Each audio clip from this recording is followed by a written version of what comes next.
কি চলে আসলাম আজকে আমার কুলের জমিতে, মানে পাখির বিরাট চাপ। সেই জন্য আমি উপর দিয়ে লেট দেবো। এই দেখেন, লেট দেখতে পাচ্ছেন, এই লেটটা আমি গাছের উপর দিয়ে দেবো। এখানে দুটো লেট, সেই জন্য আমার একটা ভাই এটাকে মানে সেলাই করছে, মানে জোড়া দিচ্ছে। জোড়া দেওয়া প্রায় শেষের দিকে হয়ে আসতে, জোড়াটা হয়ে যাওয়ার পরে জোড়াটা দেওয়া হয়ে গেল। এবার আমরা শার্ট করে নিলাম, দিয়ে দেখুন এবার আমার ওই ভাইটা তুলছে লেটটা, ওই তারের উপর দিয়ে তুলছে, মানে যে গাছটা আছে গাছটার উপর দিয়ে তুলছে। এইটা না তুললে ছোট্ট ছোট্ট যেগুলো পাখিগুলা হয়, সেই পাখিগুলা কুলগুলা খেয়ে ফেলে এবং কুলগুলা নষ্ট হয়।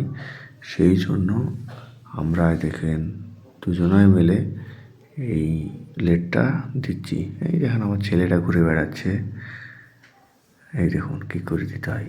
এই বাঁশের মাথা দিয়ে তুলে দিলাম, উপরে কিন্তু তার দেওয়া আছে এবং দুই সাইড থেকে আমরা দুজনা মানে টানবো আর লেটটাকে একটু একটু করে ছাড়বো। ছাড়তে ছাড়তে সুন্দরভাবে দেওয়া হয়ে যাবে। চারিকোলে কিন্তু সব তার দেওয়া আছে, তার না হলে তো হবে না। এই দেখুন দেখুন কষ্ট আছে, কিন্তু কষ্ট না করলে আবার কুলগুলা পাখিদের সব খেয়ে ফেলবে, সেই জন্যই দিচ্ছি। এই দেখুন আমাদের কাজ প্রায় শেষ হওয়ার মধ্যেই চলে এসেছে। এই দেখুন অর্ধেকটা হয়ে গেল, কিছুক্ষণের মধ্যেই সবটা হয়ে যাবে।